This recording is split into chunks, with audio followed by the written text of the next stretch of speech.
Bago ang pagsasagawa ng tigil putukan, may malaki ng kalamangan ng Israeli Army laban sa teroristang grupo na Hamas, lalo na sa malawakang battle zone mula Beit Hanun hanggang Khan Yunis sa Gaza Strip. Sa ganitong kalagayan, maraming underground shafts, entrances at ilang mga tunnel ang pagmamay-ari ng Hamas. Kasama ang daan-daang teroristang leader sa Central at Northern Gaza, nawasak din ng Israeli Defense Forces ang pangunahing underground headquarters ng Hamas. Naging mahalaga sa tagumpay ng Israeli Army ang mahigit 300,000 na mga sundalo, Special Forces units, mga battle tank at armored vehicles. Nailantad ng Israeli Defense Forces ang isang malaking bahagi ng 500 kilometrong tunnel ng Hamas sa Gaza Strip. Dahil dito, napuwersa ang teroristang organisasyon na magdeklara ng tigil putukan at wakasan ang kaguluhan. Posibleng inaasahan ng Israeli Defense Forces na magbibigay ito ng sapat na panahon para maayos ang Gaza, na isa ring magandang balita para sa Hamas. Sa katunayan, tila sang-ayon dito ang mga taong nagmo-monitor ng laban mula sa malayo. Ngunit, magiging oportunidad din ito sa teroristang Hamas para maayos ulit ang buong Gaza Strip at makapaghanda para sa mas maraming atake. Inanunsyo na ng Israel sa publiko ang isang mahalagang hakbang na kanilang gagawin upang pigilan ang Hamas sa pagtatagumpay nito, sapagkat batid na rin nila kung ano ang kahinaan ng naturang mga terorista.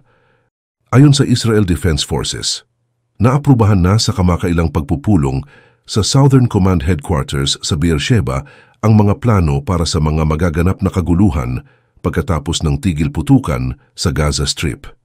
Ayon din kay Lieutenant General Herzi Halevi, ang Chief of Staff ng Israel, sinabi sa pahayag ng Israeli Defense Forces na handa ang kanilang puwersa para sa susunod na yugto ng labanan at alam nila kung ano ang kailangan nilang gawin. Nagsimula ang labanan sa pamamagitan ng pagsasara ng hilagang bahagi ng Gaza at pag-atras ng mga international na puwersang terorista.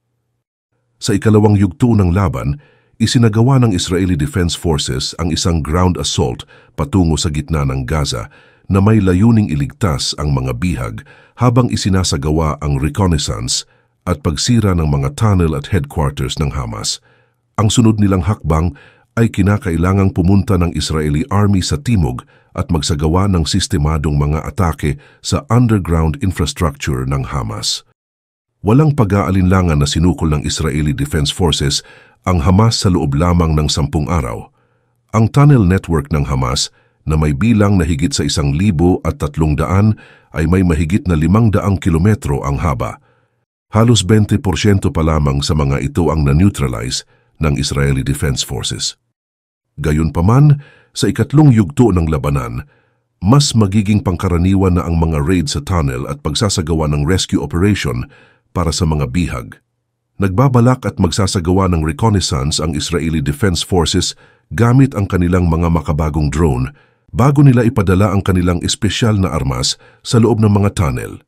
Maaasahan natin na makakakita tayo ng Guardian UAV at Gladiator Tactical UAV sa mga hakbangin nilang ito.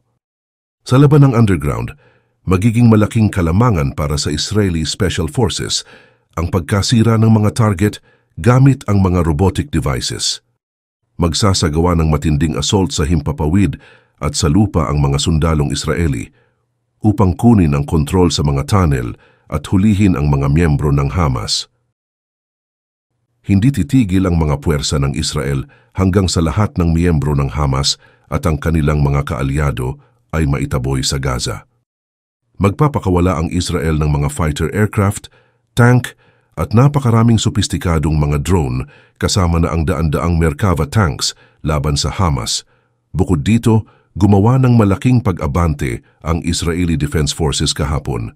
Nakapasok na at nakapagsimula ng malaking pagsalakay ang mga tangke ng Israel sa sentro ng Khan Yunis, ang kabisera ng Southern Gaza Strip. Matapos ipahayag na ilang dosenang miyembro na ng Hamas ang sumuko, nanawagan ng mga opisyal ng Israel na mas marami pang sumunod sa kanilang ginawa. Gayunpaman, itinanggi ng militanteng grupo ng Palestino ang pahayag, itinuturing itong hindi totoo at sinasabing walang nangyaring malaking labanan kagabi. Ayon sa mga residente ng Khan Yunis, ang Sderot ang siyang tinatahak ng mga Israeli Army sa bahaging silangan. Nakarating na rin sila sa pangunahing kalsada sa loob ng lungsod. Nagpasabog din ang mga fighter planes mula sa iba't ibang bahagi ng bansa sa bandang kanluran ng insidente. Habang naririnig ang walang tigil na putukan sa ere, umaangat ang makapal at puting usok sa ibabaw ng Matao at siksikang lungsod na puno ng mga taong nagkalat at nagmula sa ibang bahagi ng rehiyon. Inihayag ni UN Secretary General Antonio Guterres na mabilisang nawawasak ang Gaza matapos siyang mabigo sa kaniyang mga pagsusumikap na mamagitan sa usaping tigil putukan. Maaaring maglaho rin daw ang katiwasayan sa mga kalsada sa hinaharap. Nag-aalala ako na lalong magiging malala ang sitwasyon kapag mas marami pang tao ang makakaramdam ng pangangailangan na mag-migrate patungo sa Ehipto at mas lalong kakalat pa ang sakit. Kahapon ng umaga, may narinig na putok ng baril malapit sa isang istasyon ng pulis sa Central Business District, sa liblib na bahaging Northern Gaza Strip kung saan inanunsyo ng Israel na karamihan sa kanilang mga puwersa ay nakamit na ang kanilang layunin. May isang matanda daw at isang batang-bata ang napaghiwalay ng isang kariton na hinahatak ng asno. Idinetalye ng ilang Palestinian sources ang ilan sa pinakamadugong labanan na naganap sa kasalukuyang krisis. Matapos mawasak ang kaniyang bahay sa hilagang bahagi ng Beit Lahia, nang hingi ng tulong si Nasser, isang 59 anyos at ama ng 7 bata. Sinasabi niya na sa nakalipas na ilang linggo, wala nang mas brutal na labanan kaysa roon. Habang siya ay nagsasalita, naririnig niya ang mga ingay ng malakas na pagsabog sa hindi kalayuan. Sa kabila ng lahat ng hadlang, mananatili pa rin kami sa Jabalia. Dito namin ibubuwis ang aming buhay na kagaya ng isang martir.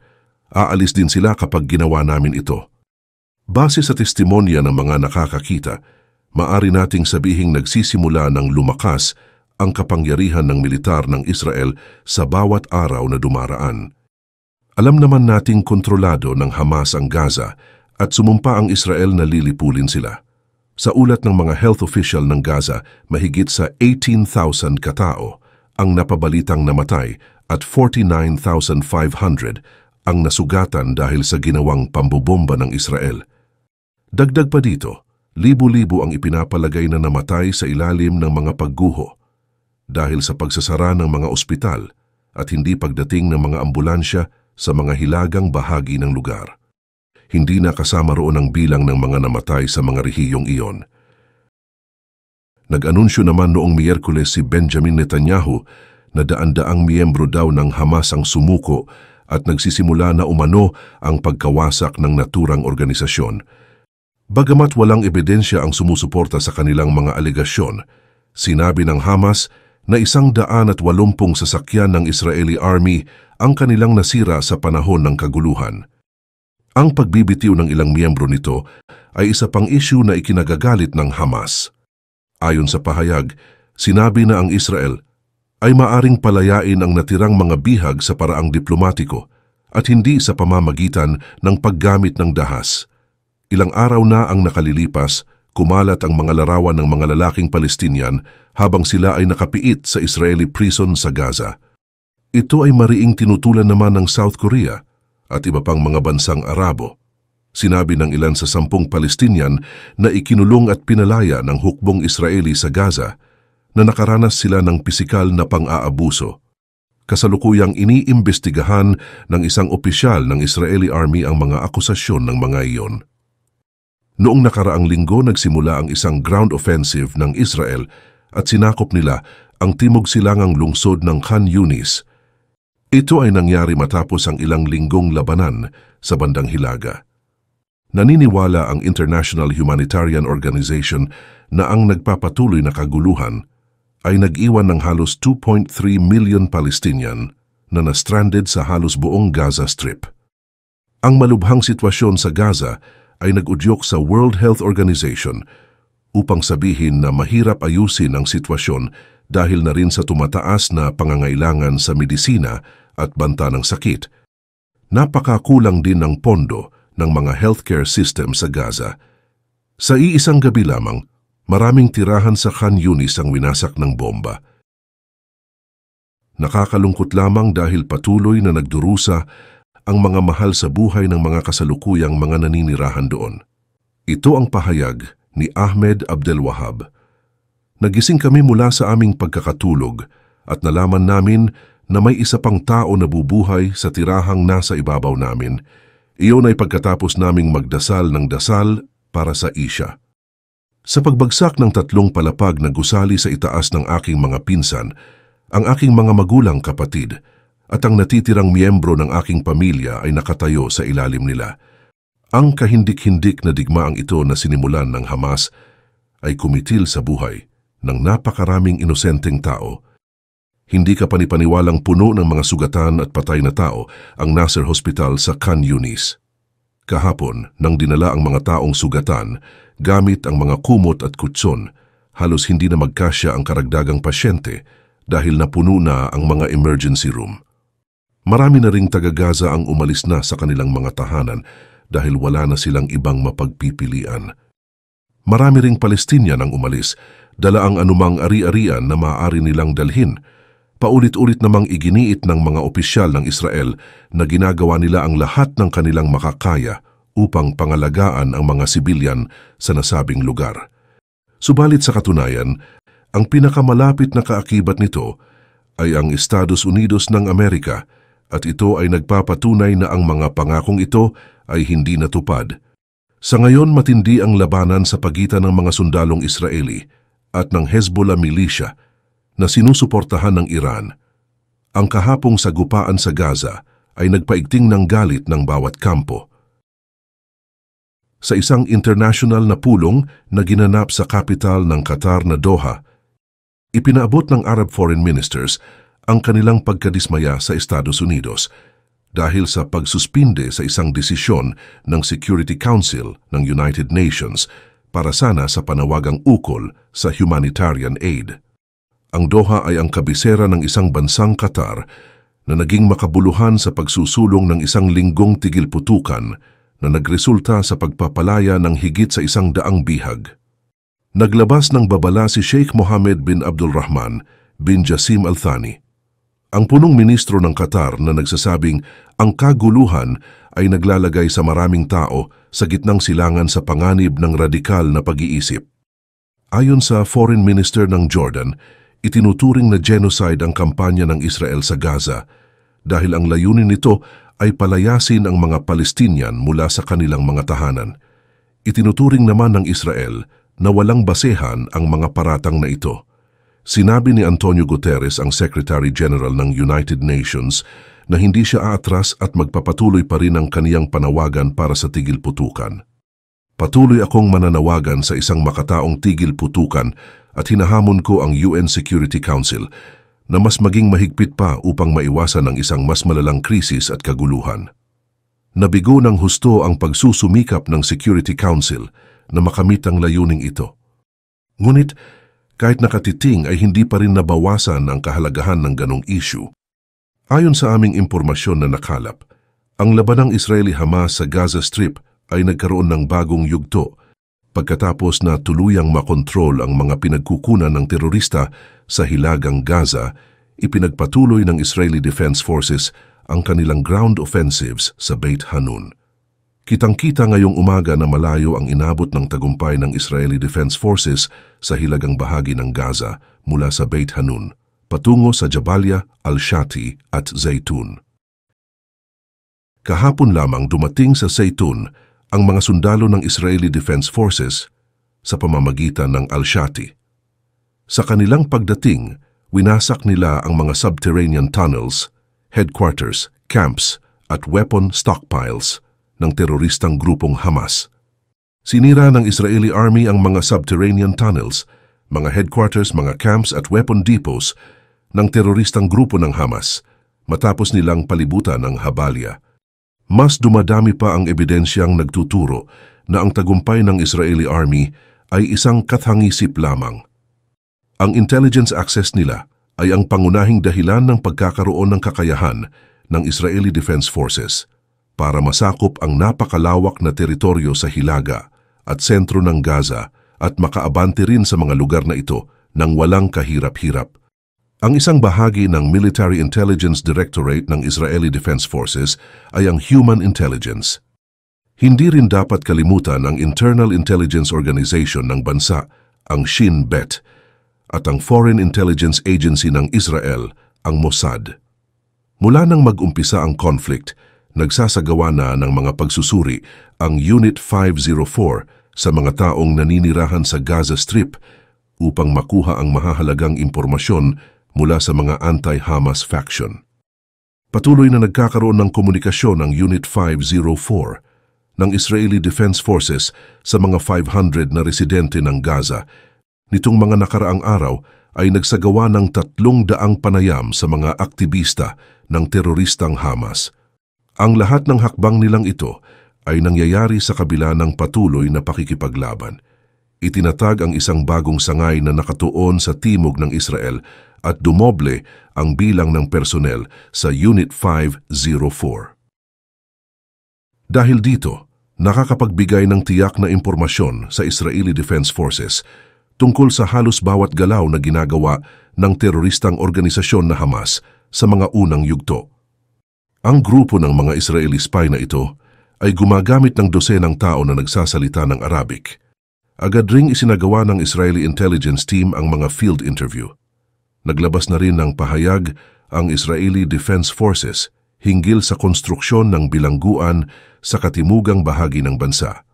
Mag-uusisa din ang naturang bilangguan sa mga nakapiit sa Gaza Strip.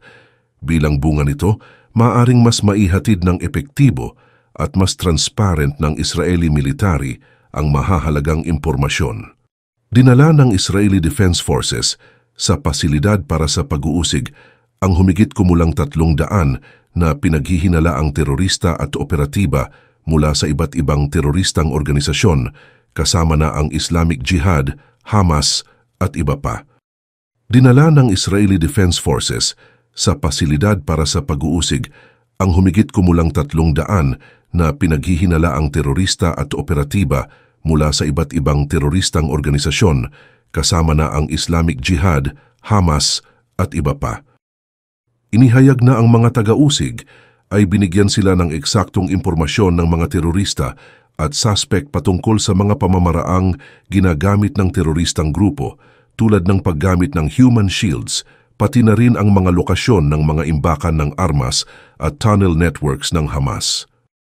Nagbigay ng kaniyang suhestyon ang tagapagsalita ng Senior Unit 504 Officer na bawat investigasyon ay nagdadala ng pagkatuklas ng bagong mga pasilidad at ang lahat ng intelligence units ay umaasa sa human intelligence na nakokolekta mula sa mga investigasyong ito. Sinusuportahan naman ang mga pahayag na ito ng 3 recordings ng Israeli Defense Forces.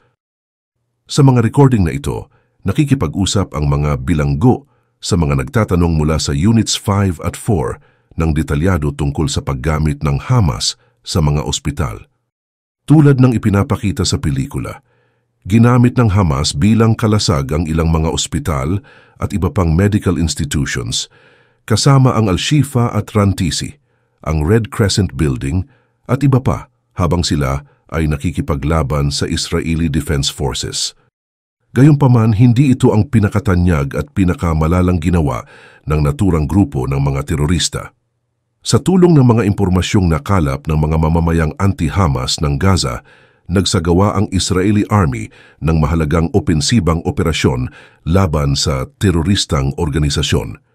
Matapos ang mga naturang pag-atake, 4 na inaakusahang lider ng teroristang Hamas ang napatay. Ang pinakakapansin-pansing aspeto rito ay ang mga tao mismong nakatira sa Gaza na nagbigay ng mahahalagang impormasyon at tumulong sa mga kritikal na hakbang ng Israeli Defense Forces. Sila rin kasi ang itinuturing na mga regional na kalaban ng Hamas.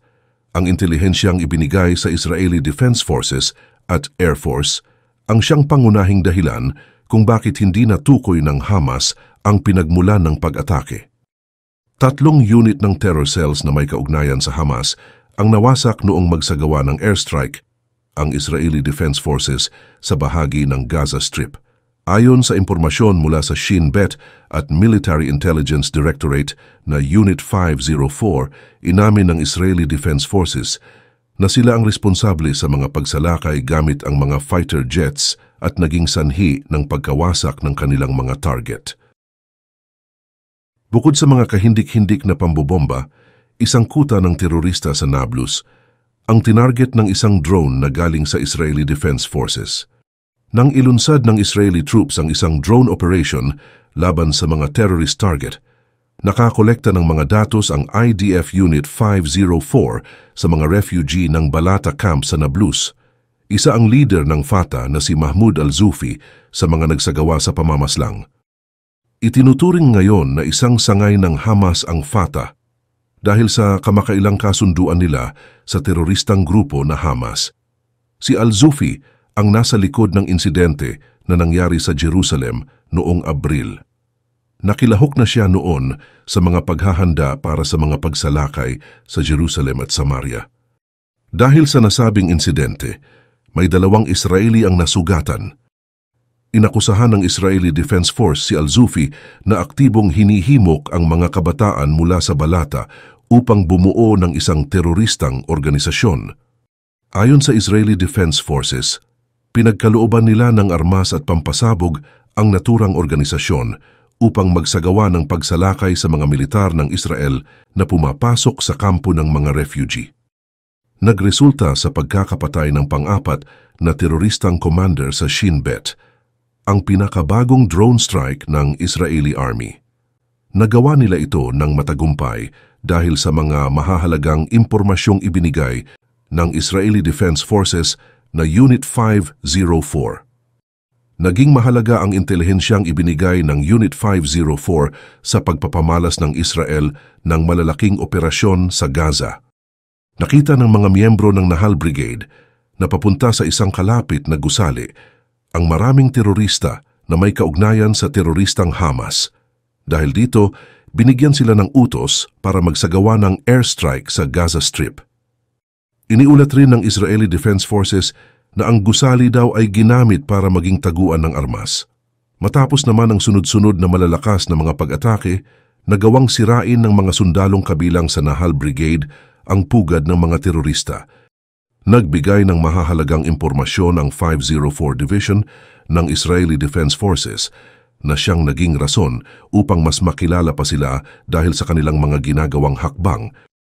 Labis namang nangangamba ang teroristang grupong Hamas dahil sa ginagawa ng naturang intelligence section ng Israeli Defense Forces.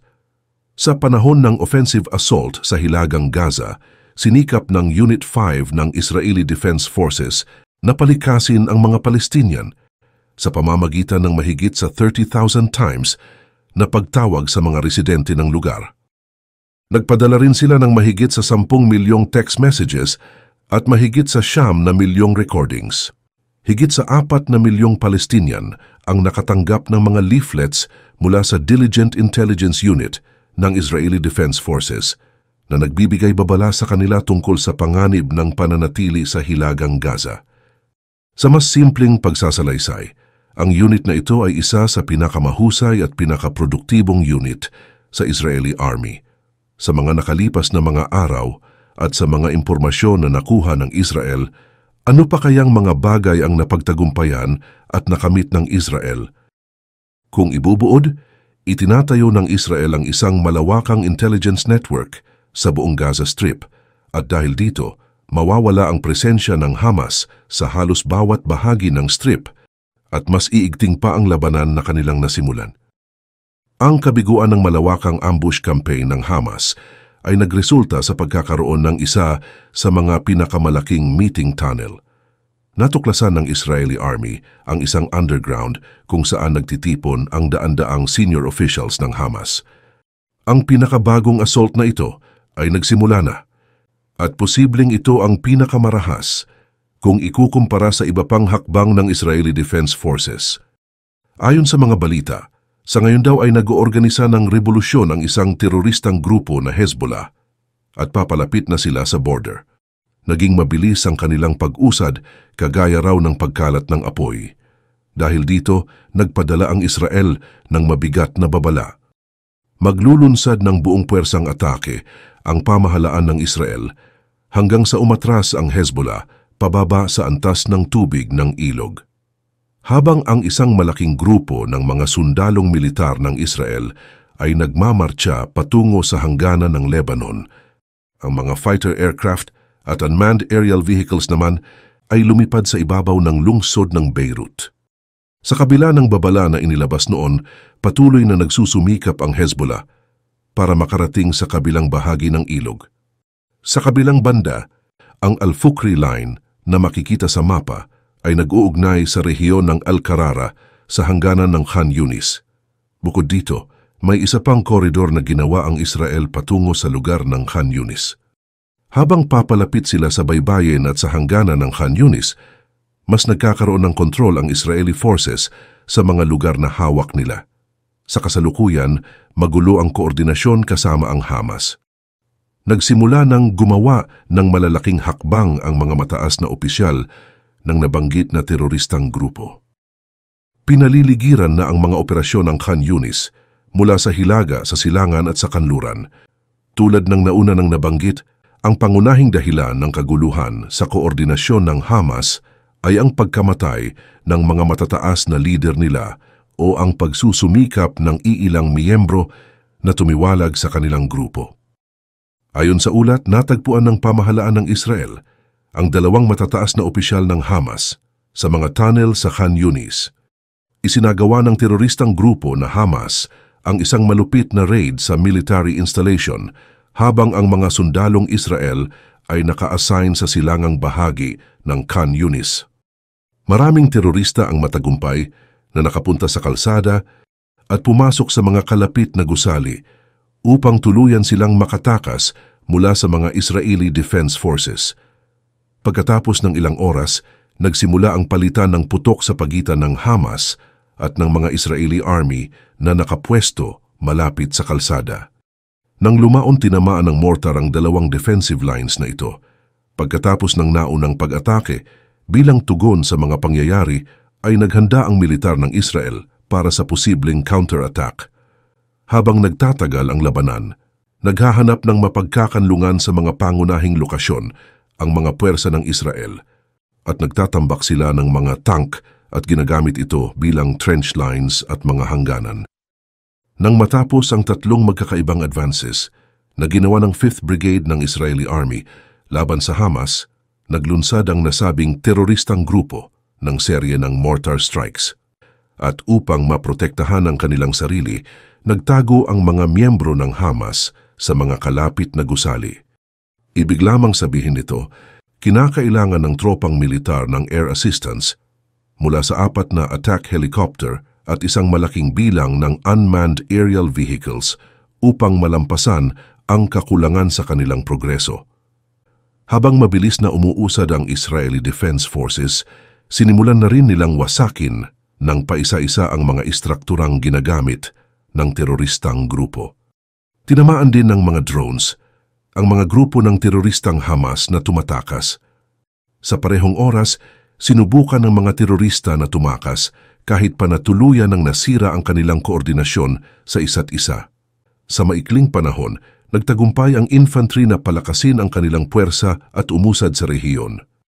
Matapos ang ginawa nilang pag-usad, iniulat ng mga drones ang patungkol sa pagkakatuklas sa isang malaking tunnel. Gayunpaman, ang partikular na assault tunnel na ito ay hindi tulad ng normal na tunnel. Mula sa kanilang nakatagong base na nasa loob ng tunnel, naghahanda ang mga miyembro ng Hamas para sa kanilang mga atake. Mula sa hindi matukoy na direksyon, biglang nagpakita ang mga Israeli assault helicopter at paulit-ulit na nagsagawa ng mga atake sa tunnel line gamit ang armas na kayang mangwasak ng mga bunker. Bilang resulta ng ganitong pag-atake, lubusang gumuho ang tunnel na ginamit bilang command center. Ayon sa mga ulat, hindi bababa sa 10 matataas na opisyal ng Hamas ang namatay sa operasyong ito. Nagpatuloy sa kanilang misyon ang mga Israeli fighter plane matapos ang kanilang kagilagilalas na operasyon. Binomba ng mga Israeli aircraft ang 112. na magkakaibang lugar na kontrolado ng Hamas sa Khan Yunis. Nagdulot ng mga malalakas na pagsabog ang naturang pambobomba at tumama sa ilang mga storage ng bala at armas, lalong-lalo na sa mga bahaging malapit sa baybayin. Matapos mabigo ang Hamas na sakupin ang naturang lugar, nagkaroon ng malaking mobilisasyon at rebelyon sa timog na bahagi ng Lebanon. Mas umigting ang tensyon nang lumapit ang teroristang organisasyon na Hezbollah sa hangganan ng Israel. Ang pinagmulan ng napakahalagang balitang ito ay ang mismong bansang Israel. Ang pagkabigo ng Hezbollah na umatras pabalik sa likuran ng ilog ang siyang naging dahilan para sa pagsisimula ng isang malaking operasyon. Pero tulad ng sinabi ko sa simula ng video, may progreso ring nagawa ang Hezbollah sa pamamagitan ng pagpapadala ng isang malaking bahagi ng kanilang mga sundalo sa border. Nagsimula na ang proseso ng kanilang paghihiganti ng Israeli military. Inako ng Hezbollah ang responsibilidad sa isang strike sa isang command center ng Israel malapit sa Yara, kung saan gumagamit sila ng mga explosive drones. Isa iyon sa maraming strikes na isinagawa ng Hezbollah. Bukod dito, sinabi rin ng Hezbollah sa isa pang pahayag na ginamit nila ang mga Birken missiles para pakawalan at ilunsad ang daan-daang kilo ng explosives. Inihayag ni Major General Ori Gordon, ang pinuno ng Israeli Defense Forces Northern Command, na opisyal nang sinimulan ang pangunahing operasyon noong matapos paganahin ang mga early warning system sa hangganan ng bansang Israel. Isang pahayag ang ginawa sa kabila ng impormasyong natigil na ang karamihan sa mga atake. Batay sa mga ulat ng intelligence unit na natanggap namin, napagtanto namin na isang mahusay na operasyon ang kinakailangan. Layunin namin na wasakin ang infrastructure hotspots at headquarters ng teroristang organisasyon. 15 minuto pagkatapos ng pahayag, 4 na fighter plane ang dumaan sa ibabaw ng Beirut at nagsimulang kumuha ng larawan ang mga unmanned aerial vehicle sa lugar. Pagkatapos ng ilang oras, naging mas malinaw na ang ilang fighter plane ay nagpapatuloy sa paglipad patungo sa kanilang sariling destinasyon. Sa oras ding yon, nagsimula ng tumawid sa hangganan ang mga Israeli plane at nagsimula na silang umatake sa mga miyembro ng Hezbollah at iba pang mga target na naging layunin na nila. Pagkatapos ng unang assault, maraming mga kuta ng Hezbollah at mga puok na imbakan ng kanilang mga armas na malapit sa timog na hangganan ng Lebanon ang sumabog. Habang patuloy ang pagsabog, nagsimula na ring umatake ang artillery ng Israel sa mga bahaging kinaroroonan ng Hezbollah at iba pang target nilang naroon sa bahagi ng rehiyon na malapit sa hangganan. Ayon sa mga sources na konektado sa gobyerno ng Lebanon, hindi bababa sa 100 miyembro ng Hezbollah ang namatay dahil sa mga paglusob. Ngunit ayon sa Ministry of Defense ng Israel, higit na mas mataas ang sinasabing bilang ng namatay na miyembro ng Hezbollah. Kung hindi sila umalis sa loob ng 48 hours, maglulunsad ang Israeli Army ng isang ground assault kasabay ng pag-alsa ng nabanggit na terorista. At marahil, magsisimula na naman ang bagong yugto ng giyera. Kung hindi aatras ang Hezbollah, paniguradong magsisimula ang ground operations sa hilaga ng Israel bago matapos ang krisis. Bukod dito, magpapatuloy raw ang mga operasyon base na rin sa pahayag sa matataas na leader ng Hezbollah at sa napakaraming miyembro ng teroristang nabanggit sa Syria at Beirut. Patuloy pa ring nakakatanggap ng suporta mula sa gobyerno ng Iran ang mga teroristang grupo na aktibo pa ring nakikibaka sa Syria. Sa ngayon, masusing nangangalap ng mahalagang impormasyon ang Israeli Army. Katulad ng nangyari sa Gaza Strip, marahil ay mababawasan na ang tulong mula sa Iran pagkatapos ng anumang malaking operasyon. Hanggat patuloy ang Iran sa pagbibigay ng tulong sa kanila, mananatiling malakas ang mga teroristang grupo. Dahil malaki ang pagkakaiba ng kanilang mga aksyon mula sa karaniwang military, mahalaga na maunawaan ang mga pinagmulan ng pondo na nakalaan sa mga teroristang organisasyon. Bukod dito, malinaw na hindi isinasagawa ng teroristang grupo na Hamas ang mga organisadong pag-atake. Batay sa mga obserbasyon, mawawaring kadalasang nagsasagawa ng operasyon ang mga terorista sa maliit na mga grupo at nagpaplano ng mga biglaang pag-atake.